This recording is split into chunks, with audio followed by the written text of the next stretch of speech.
But I just feel that the Honda just has a much better fit between the transmission and the engine for torque and power. Just feels better.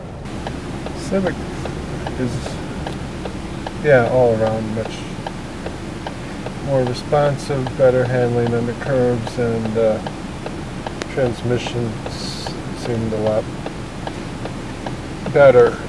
And the acceleration is much more natural. Not a lot of engine whine like the Corolla. This has a ton of torque. Did you notice that in the rear end? It just feels like it's going to push you right out. When you first step on the accelerator pedal,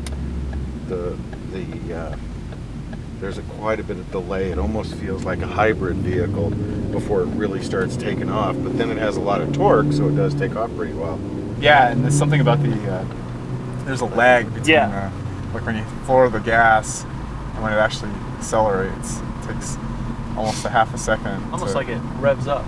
Yeah, it has before it revs right down. The transmission doesn't kick in right away, something like that. Oh, okay.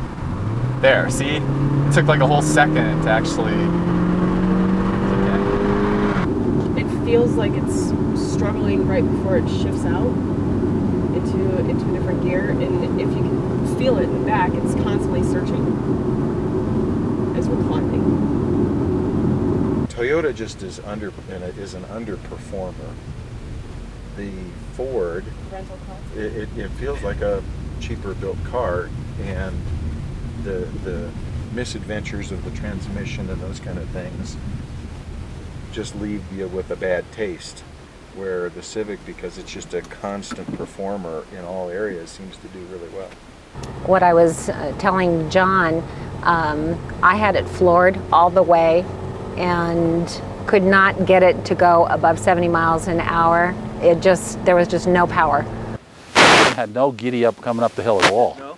It doesn't do a lot of gear hunting because of the fact that it is a 4-cylinder, but and it's fairly quiet, but there's just no power. It's probably the slowest and what I would call the biggest dog of all of them in terms of get up and go.